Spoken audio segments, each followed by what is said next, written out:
গোটা রাজ্যের সাথে উত্তর ত্রিপুরা জেলার কদমতলা ব্লকের ত্রিস্তরীয় পঞ্চায়েত নির্বাচনে ভোট গণনা শুরু হয় সোমবার সকাল 8টা থেকে। কদমতলা ব্লকের জেলা পরিষদের 5টি আসন, পঞ্চায়েত সমিতির 15টি আসন এবং 19টি গ্রাম পঞ্চায়েতের 233টি আসনের ভোট গণনা শুরু হয় কদমতলা উচ্চ মাধ্যমিক বিদ্যালয়।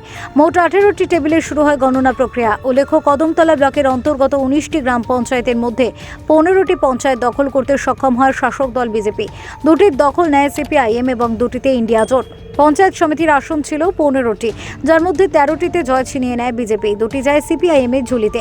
জেলা পরিষদের 5টির মধ্যে 5টি আসন দখল করে বিজেপি, এমনটাই জানিয়েছেন রিটার্নিং অফিসার অনিমেষ দেববর্মা। পাশাপাশি প্রাকৃতিক দুর্যোগ তথা বৃষ্টির মাঝে বিভিন্ন রাজনৈতিক দলের কর্মী সমর্থকেরা সুশৃঙ্খলভাবে আনন্দ উল্লাসে মেতেছিল, তাতে তিনি সকল দলের কর্মীদের ধন্যবাদ জ্ঞাপন করেছেন। ফার্স্ট অফ অল আমি আপনাদের সবাইকে ধন্যবাদ জানাচ্ছি for covering the whole election process at Kadamtala Adi block. তো আমাদের এখানে আপনারা সবাই জানেন কদমতলা আদি ব্লক সারা ত্রিপুরার সাথে গত 8 তারিখ আগস্ট ভোট হয়েছে। তো আমাদের এখানে উৎসবের মেজাজে হয়েছে। একটি টোটাল ভোটার রয়েছে আমার 51,214, এর মধ্যে ভোট কাস্টিং হয়েছে 83.45% এবং পুরা ইলেকশনটাই আমার এখানে এই পুরা কনস্টিটিউয়েন্সিতে শান্তিপূর্ণভাবে হয়। তো আজকে আমাদের কাউন্টিং ডেট ছিল 12 তারিখ।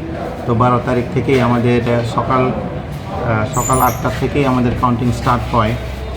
তো টোটাল আমাদের যে 235 পঞ্চায়েত সিটস রয়েছে, এখানের মধ্যে 2টা আনকন্টেস্টেড অলরেডি আছিল। তো 233 সিটে আমাদের কন্টেস্ট হয়। তো আফটার দ্য রেজাল্ট আমাদের রেজাল্ট ডিক্লেয়ার কমপ্লিট করতে করতে আমাদের 13 তারিখ লেগে গেছে।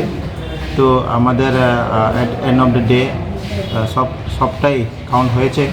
এর মধ্যে আমাদের দেখা যায় যে 15টা আউট অফ 19 জিপি, 15টাতে মেজরিটি পেয়েছেন বিজেপি আর সিপিআইএম, দুটি জিপিতে মেজরিটি পেয়েছেন এবং দুটিতে এখনও ক্লিয়ার কাট মেজরিটি নেই। অ্যান্ড আমাদের জেলা পরিষদ রয়েছে 5টি সিট, সব 5টিতেই বিজেপি পেয়েছে। পঞ্চায়েত সমিতি রয়েছে 15টি আসনের মধ্যে 13টি বিজেপি পেয়েছেন এবং 2টি সিপিএম পেয়েছে। তো it was overall a successful event. আমি সকলকেই, specially political parties, police personal, official staffs, all as a team আমরা সবাই কাজ করেছি এবং সবাইকে অসংখ্য ধন্যবাদ। Thank you. Bureau report, SD news media, Tripura.